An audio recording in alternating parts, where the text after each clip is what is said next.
नमस्ते छात्रों। आज हम जो कि एक सुंदर सी कहानी देखेंगे, जो कि पिछला भी हमने एक सुंदर सा वीडियो देखा। जो कि ये जो सुंदर सी जो कहानी है वह कहानी लिखी है अनुराधा मोहिनी जी ने। हम उनके जन्म के बारे में देखा छात्रों।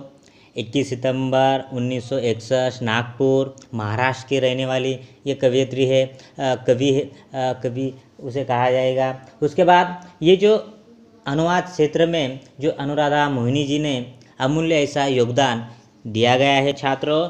तो आज हम देखेंगे हिंदी सुलभ भारती कक्षा 7वीं का एक सुंदर सी कहानी देखेंगे आज हम। जहाँ चाह वहाँ राह, जहाँ चाह वहाँ राह, जो कि आप कह सकते हो इसका मतलब इच्छा होने पर मार्ग अवश्य मिलता है। आप जो आपने मंजिल ढूंढी है और वही मंजिल पर आप चलोगे, जब आपकी वही उस प्रकार की इच्छा होगी, मेहनत करोगे, तो आप अवश्य आपके जो ध्येय है, आपका जो यम है, वहीं तक आप पहुंचोगे। तो हम पहुंचे थे छात्रों, येशंबा गांव में पहुंचे थे छात्रों। और येशंबा गांव में किस प्रकार का माहौल था, गुरुजी ने क्या कहा, वो देखेंगे। लेकिन उससे पहले हम यह कहानी में आने वाले मुश्किल शब्दार्थ देखेंगे। तो देखिए, सबसे पहला शब्दार्थ धुआंधार, यानी बड़े जोर से, क्या, बरसात। उसके बाद लागना यानी पार करना, असर यानी परिणाम, प्रचलित यानी जिसका चलन हो, संभावना यानी कल्पना, बकवास यानी व्यर्थ की बातें। उसके बाद मनगढ़ंत यानी मन से घड़ा हुआ, आत्मविश्वास स्वयं पर विश्वास, निदान समाधान, माहौल वातावरण, हल निराकरण, भापना यानी एक प्रकार का आप अंदाज लगा सकते हो, अंदाज लगाना कर सकते हो। उसके बाद हौसला हिम्मत, रास यानी धन, प्रचुर यानी अधिक। उसके बाद प्रयास कोशिश, और उपलब्ध यानी प्राप्ति। तो छात्रों, अनुराधा मोहिनी जी ने लिखी हुई सुंदर सी कहानी जहाँ चाह वहाँ राह, जैसे कि आपकी इच्छा हो, चाह हो, इच्छा हो, तो वहीं उसी प्रकार आपका रास्ता भी निकल सकता है छात्रों। तो हमने अनुराधा मोहिनी जी ने लिखी हुई जो कहानी है उसका हमने पहला पैराग्राफ देखा, जो कि मैं फिर से आपको दोहराता हूँ कौन सी पंक्तियाँ हमने देखी। तो देखिए, कहाँ तक कल के वीडियो में हमने देखा, वह फिर से मैं वो पंक्तियाँ दोहराता हूँ। उसके आगे आज हम देखेंगे, जो कि नेक्स्ट पैराग्राफ आज देखेंगे। देखिए, येशंबा गांव की पाठशाला की घंटी बजी। क्या हुआ छात्रों? येशंबा गांव की पाठशाला की घंटी बजी और धुआंधार क्या हुई? बरसात हो गई। और वर्षा के कारण प्रार्थना मैदान पर न होकर कक्षा में संपन्न हुई छात्रों। और जब संपन्न हो चुकी हुई उपस्थित लेते हुए गुरुजी ने देखा कि आज कक्षा में बहुत कम विद्यार्थी है। तभी गुरुजी ने क्या पूछा? आज इतने विद्यार्थियों के अनुपस्थित रहने का कारण क्या है, ऐसा गुरुजी ने कहा। तभी सभी छात्रों ने, विद्यार्थियों ने क्या कहा? उन्होंने विद्यार्थियों से पूछा। तो उसी समय सारे के सारे विद्यार्थियों ने बताया, वही नाला गुरुजी, सबने एक स्वर में उत्तर दिया। तो यहाँ तक हमने कल के वीडियो में देखा था छात्रों। तो आज उसके आगे वाला जो भी पैराग्राफ है वह आज हम देखेंगे। तो छात्रों, आपको सबसे पहले जहाँ चाह वहाँ राह, ये पाठ जो आपकी किताब में जो पाठ है वह 18 पेज नंबर पर आपको दिया गया है। वो पेज आपको निकालना है। वो चित्र के बारे में भी मैंने आपको जानकारी दी छात्रों। तो उसके आगे की जो पंक्तियाँ आज हम देखेंगे। तो देखिए छात्रों, येशंबा गांव के ठीक बीच एक नाला बहता था। कहाँ पर? ये जो येशंबा नाम का जो गांव है, वह गांव के ठीक बीचों बीच क्या था? एक नाला। इसके पहले हमने देखा कि येशंबा गांव में एक पाठशाला है, पाठशाला की घंटी बजती है। और उसी समय धुआंधार क्या होने लगती है? बरसात होती है, बारिश आती है। और जब आपको तो पता है जब घंटी बजती तो क्या होती है, पाठशाला भरती है, तो सारे के सारे छात्र मैदान पर रुक गए। आपको तो पता ही है राष्ट्रीय गीत, प्रार्थना, ये सारी की सारी चीज़ें होती है सबसे पहले पाठशाला शुरू होने के पहले। और प्रार्थना जो बरसात के कारण जो कि मैदान पर होने के अलावा वो कहाँ हो गई, कक्षा में संपन्न हुई। और तब गुरुजी ने उपस्थिति लेना शुरू किया। तब गुरुजी को ऐसा लगा कि बहुत सारे जो विद्यार्थी है आज अनुपस्थित है, गैर हाजिर है। तभी इसका कारण गुरुजी ने पूछा, तो सारे के सारे विद्यार्थियों ने, छात्रों ने जवाब दिया, वही नाला गुरुजी। तो वह नाला कहाँ पर था, तो वह नाला यसंबा गांव के ठीक बीचों बीच एक नाला, बड़ा सा नाला था, वह वहाँ से बहता था, गांव के बीचों बीच से बहता है। देखिए गांव की बस्ती नालों के एक तरफ थी, पाठशाला और खेती दूसरी तरफ थी। देखिए अब क्या है, गांव की जो बस्ती है नाले के एक तरफ थी, जो गांव में रहने वाले जो लोग हैं वह नालों के एक तरफ थे, और पाठशाला और खेती कहाँ पर थी, दूसरी ओर। लोग कहाँ रहते थे, जो नाला था, नाला गांव के बीचों बीच था, नालों के एक तरफ गांव, और गांव में रहने वाले जो लोग हैं उनके घर हैं, जो बस्ती है वो एक तरफ थी, और पाठशाला और खेती कहाँ थी, तो दूसरी ओर थी, पाठशाला के जो कि नालों के दूसरे ओर थी। ऐसा ये गांव था, ऐसा ये नाला बीचों बीच था, दूसरी ओर पाठशाला और खेती, और एक तरफ गांव, और गांव वाले जो रहने वाली गांव की जो बस्ती वहाँ पर थी। बस्ती यानी वहाँ पर लोग, वहीं जो कि वहाँ के कुटुंब, जो घर वहाँ पर दूसरी ओर थी, जो कि नालों के जो दोनों तरफ। तो ऐसा वहाँ पर माहौल था छात्रों। बरसात के दिनों में नालों में कई बार 4 से 5 फीट तक पानी भर जाता था। देखिए जब बरसात का जब मौसम हो और बरसात के दिनों में वह नाली जो नाला था, वह नाला जो कि कई बार 4 से 5 फीट तक पानी भर आता था।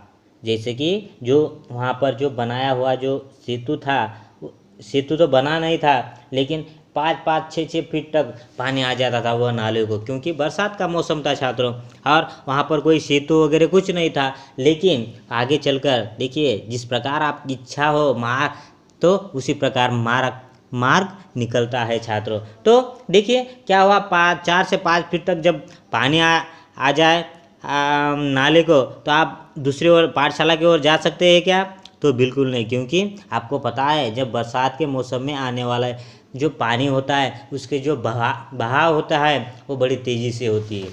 जो पानी जो बहता है बड़ा तेज बहता है, इसके कारण जो कि दूसरी ओर जो कि पाठशाला की ओर जाना मुश्किल था। ना कोई सेतु था, ना कोई पुल था, तो करे तो क्या करे। तो जब बरसात ज़्यादा हो तो पाठशाला को क्या रहती थी, छुट्टी रहती थी। ऐसा मौसम वहाँ का वह यसंबा गांव का था। देखिए 5-5, 6-6 फीट तक वह पानी आ जाता था।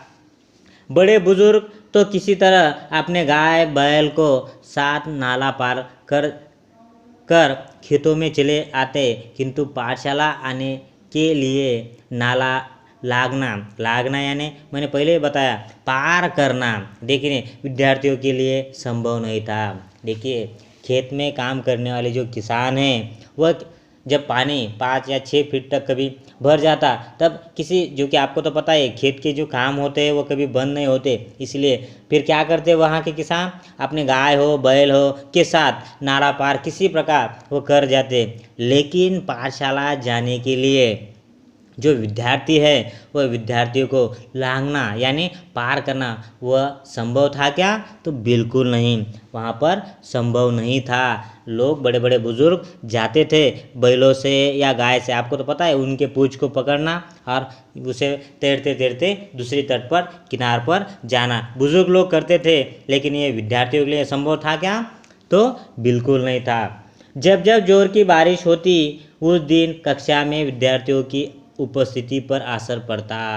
देखिए जब जोर से बरसात हो गई तो उस दिन जो पाठशाला की जो कक्षा है वह जो विद्यार्थियों की जो उपस्थिति होती है उस पर क्या होता था, असर पड़ता था, ऐसा वह जो इसंबा गांव का मौसम था।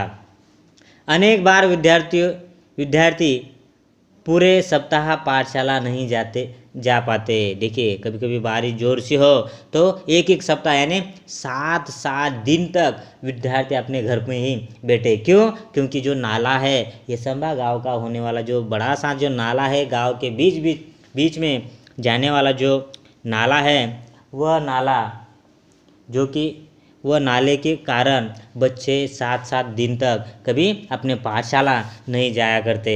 ये बहुत ही जो कि आपको तो पता है, जब बरसात होती है तो बरसात के मौसम में 5-5, 6-6 फीट तक वो पानी आता था।